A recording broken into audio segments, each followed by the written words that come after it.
Hey guys, today I am looking at Five Nights at Freddy's. I know, God, I feel so cursed saying that name out loud. I remember just being around. I mean, this game is more of a cultural phenomenon than it is a game, but as a game itself, it is actually pretty decent. I mean, for those of you who haven't played it or even seen it, what I do love about the game is that the gameplay starts and then you get a phone call filling you in on the lore of the game. And in the first 5 minutes, it gives you pretty much everything you need to know, which is that you have this, Freddy Fazbear's thing. You took it as a weird job. And the guy's like, oh yeah, the animatronics sometimes come alive at night, and if they see you, they're going to try to force you into another suit. Because I think you're an animatronic, which is filled with a bunch of wires and screws and whatever things that'll totally deface you, but not necessarily kill you. So it's the fear of torture rather than the fear of death. And so it's just that whole aspect of childhood, um, you know gimmick of, oh, this game is actually, childhood stuff actually scary dichotomy. Ooh, how new, right? But I think it does it pretty fluidly, pretty nicely. And again, what I also like about the game, and just on a basic gameplay level, is that it's very intuitive. What to do, what to pick up as you move your mouse. It'll go to the different sides of the screen, the cursors. The door and light buttons are very large and it's very obvious. It works on a, like, it looks like a pre-rendered background, similar to like a PS1 almost.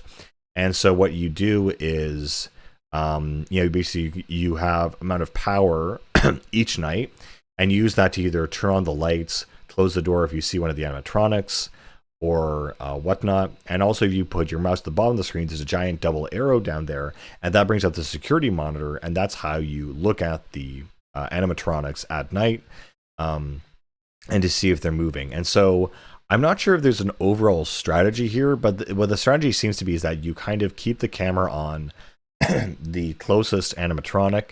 When it moves, the camera will go all staticky and it'll go to the next location. And so you kind of want to be conservative, where you don't want to really use the camera system, because it also takes power and energy. And then you want to conserve all your energy for the doors, because that's the one thing that's actually going to save you. So again, you have resources like time, you have resources of power. And again, it's a very simple game, and it was designed to be a very simple game, with the creepy setting and whatnot. Obviously based on probably like places like Chuck E. Cheese, but even places before that who were like Chuck E. Cheese competitors and weird stuff like that. And so that's basically the game.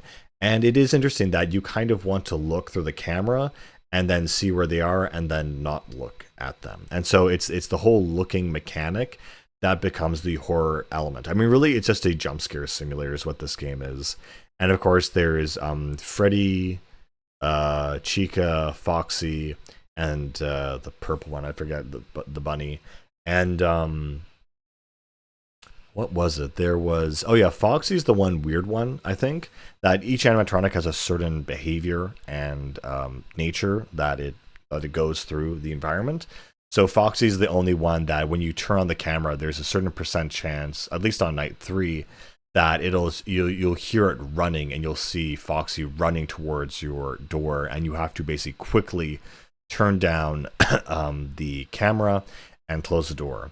And so there's the other aspect where, if they get to the door, you can still close the door, and if the power goes out, then it's like a timer goes off basically. And if you are able to survive the night and survive to 6 a.m. before time runs out, then you'll go to the next day. But if you don't make it, then they jump scare you basically. And the way most jump scares work is that you'll have the camera up, and when you go to take the camera down, that's when they jump scare you. And it's pretty smart how they do it, because it's like a 1 second high pitched noise or a half second high pitched noise, and then it just goes back to the main menu. And it shows this gameplay overscene of you being stuffed into a fake animatronic and being like impaled basically. So yeah, and that's the whole kind of lore as well, is that all these animatronics are actually real people who've been stuffed inside them, or they're possessed by some spirit of some dead child. There's some, there's like the fan lore that has been propagated throughout the years, and this has been more of a cultural phenomenon more than anything.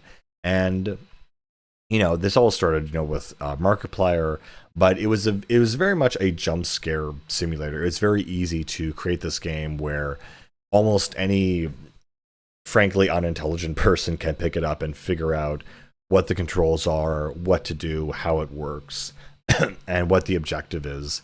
And people tend to kind of follow and watch and have that experience of watching someone react to something and get scared.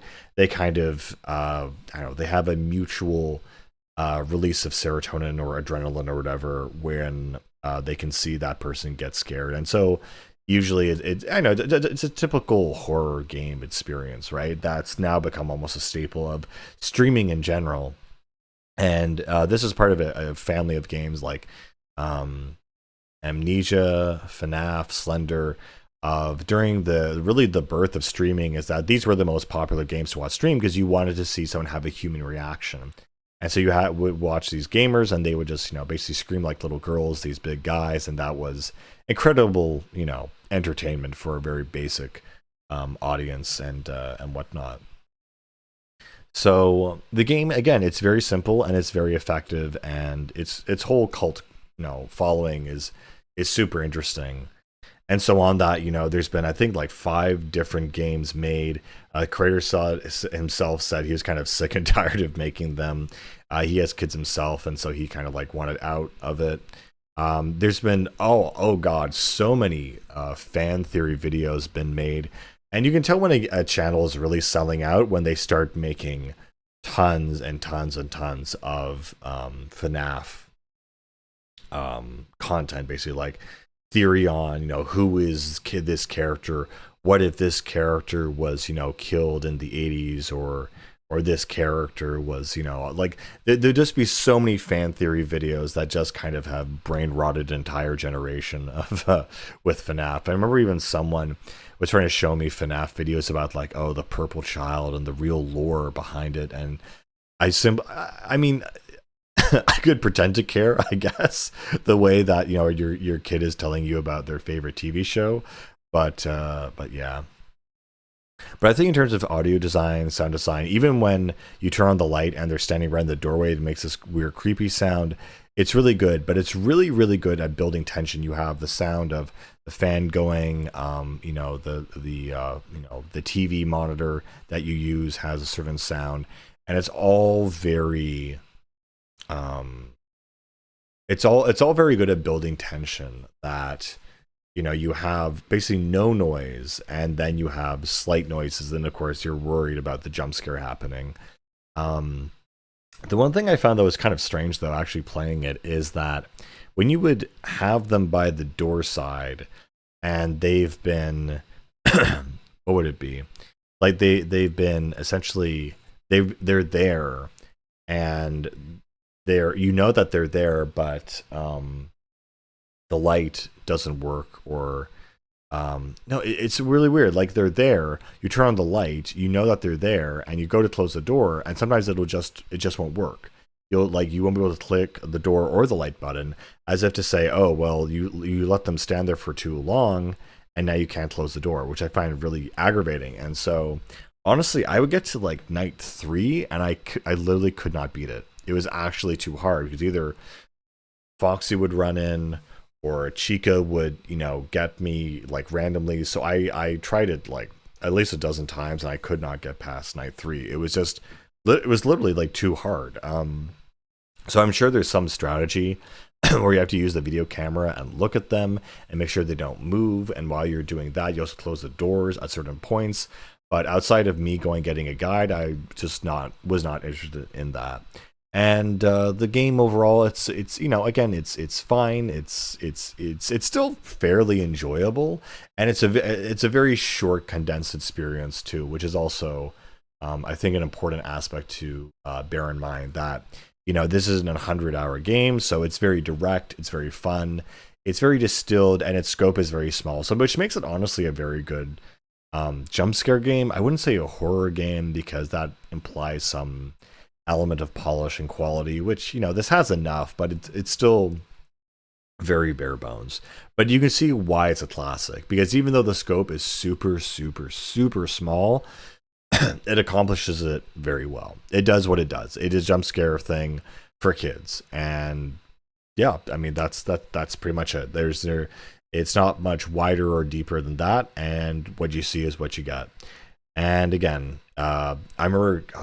I mean, this is just a total aside. I would have stopped here, but I went to go see the FNAF movie in person opening day just because I was curious to see. I don't care about the series at all, but I just wanted to see the energy. And honestly, I think my favorite comment that I agree with is that the audience of the movie was much more scarier than the movie itself, because you have a bunch of essentially hyped up teenagers who I guess don't get out or social recluses, but they're in a thing.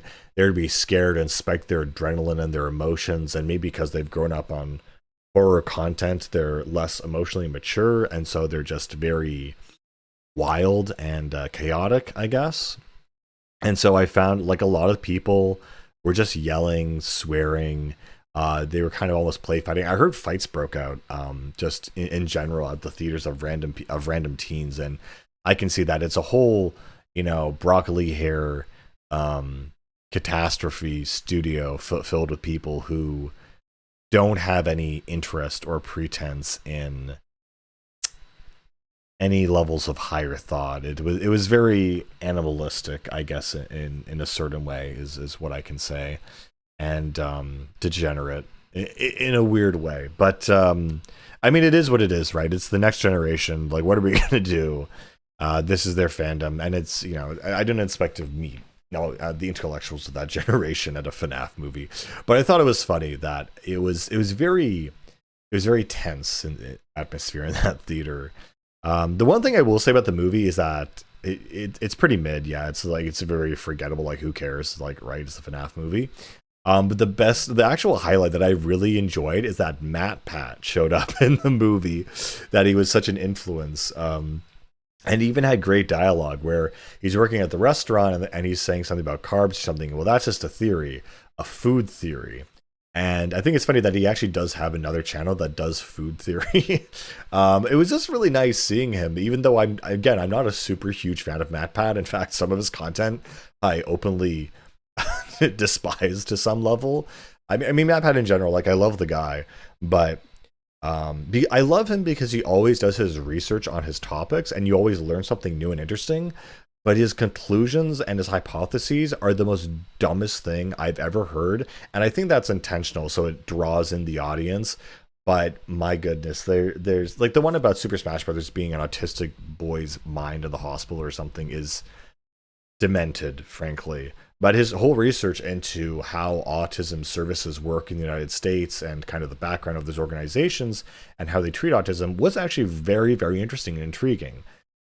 Anyway, but this is a total tangent on YouTube and streaming and horror games in general.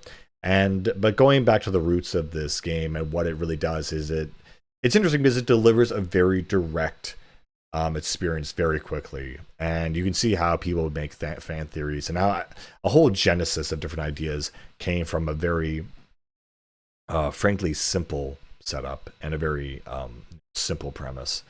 Anyway, that's pretty much all I got to say about FNAF. I probably talked longer than I should have at this point, and yeah, that's it. I'll see you guys later.